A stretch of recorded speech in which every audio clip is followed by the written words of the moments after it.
Hey guys, it's Sarah here at Tiny Shed Life. Today I want to take the time to talk about the flooding we've had here in Texas, share some ways you can help, and just some conversation about, what it's like in this area. And I don't know, it has been a very heavy week. I've been holding it together for the kids and stuff, so I'm going to try to hold it together for you guys. Before I jump into my thoughts on it and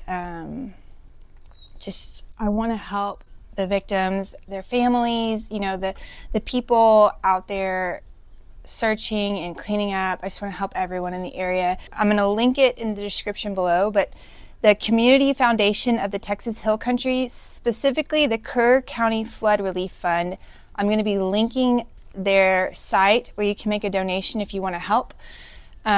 What they do is they collect the funds and they distribute them to other volunteer groups that are like approved, and so you can kind of trust where your funds are going, because I know there's a lot of scamming going on.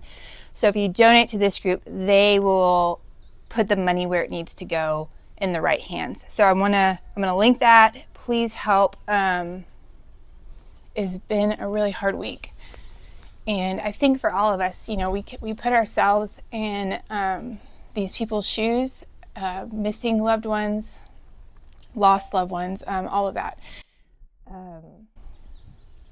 My husband and I both grew up going to the Guadalupe River regularly. All of those rivers, the Frio River, the Lana River, there's a lot of them over there.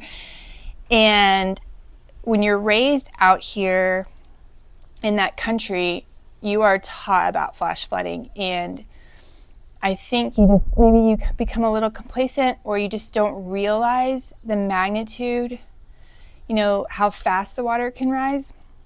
So I've been running through the situations in my head. We debated on going there this summer and just opted to do something different. We had family that was there a few days before.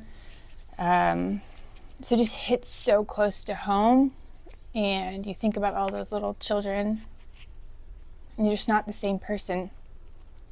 So I think we need to take some time over the next couple weeks and really pray hard for these families and these first responders that are out there helping, and be very forgiving to one another. This is a hard time. And, kiss your loved ones, talk about this stuff. Your kids may have questions, and I think it's okay to talk about. Look at their age and decide what they can handle, but it needs to be a version of the truth. We've taken the kids to the river so many times. Just last fall, we went to the Pernalis State Park, and it is like solid rock bottom. And that rock bottom is what makes our rivers so different, because it's not dirt or sand. It doesn't just cut deeper. The water flows a lot faster. So the first things we always tell the kids, we sit down and have a conversation about the river, and safety. And you go straight up that mountain. You don't find mom, you don't find dad, you go straight up that mountain. Tell your brothers. We're gonna have to grab the girls and get up the mountain as well. Stop what you're doing, and you haul ass up the side of the mountain. And if you're closer over there, then you haul up that side of the mountain. I don't care where we're at, just get up there. Okay? They have a siren too, though, so if you hear that as well. Do they really? Yeah. There are flash floods here. Do you understand what that means? Do you know what to look for? And we walked them through. This is what the water looks like right now. If you even see just a smidge of running water coming down, you drop what you're doing, you leave it, you grab your siblings, and you get up either side of the bank, and you don't stop. You keep going. And it sounds so dramatic, and it sounds so God, you're instilling so much fear, but it is.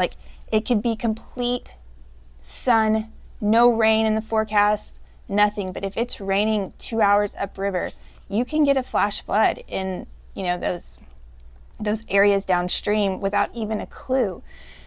So I can't imagine what was going through those people's minds in the middle of the night. You can hear the rain. Most of them have probably experienced the rain on that river. So,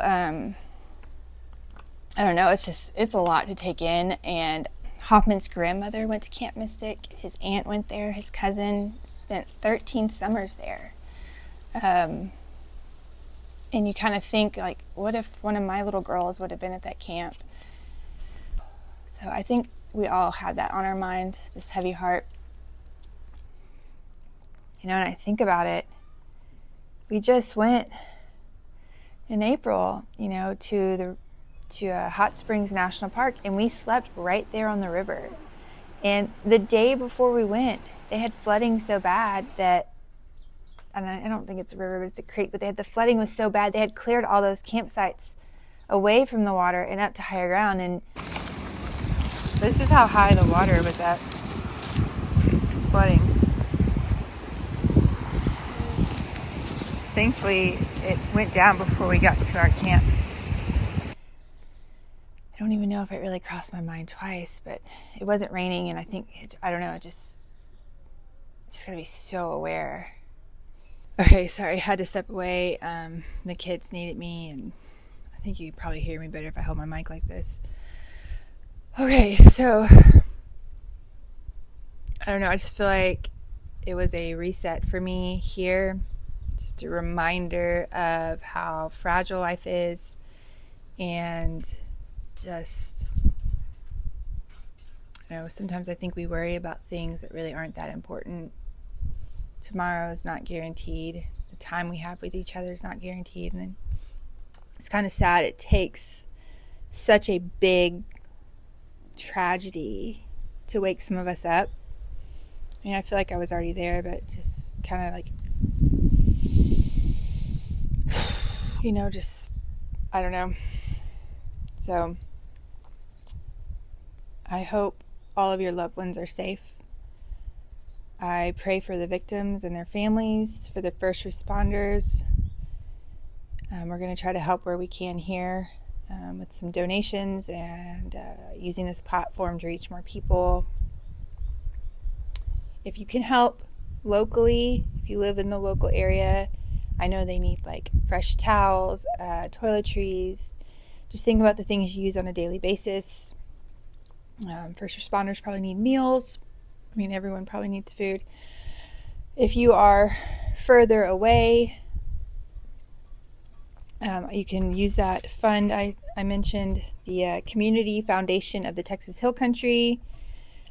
It's the Kerr County Flood Relief Fund. I will link it below. And let's not forget about our pets too. You know, the animals. I know they said they had enough kennel, or they had enough food and stuff, but they needed more kennels, bedding, and things for the animals. I'm just trying to think what else I've heard and listened to. But let's just pray for everybody. Let's be kind to one another. Very forgiving. It's a hard time for everybody. And there's probably more hard times to come. Like, we really need to learn from this. Kiss your babies tonight. Hold them tight.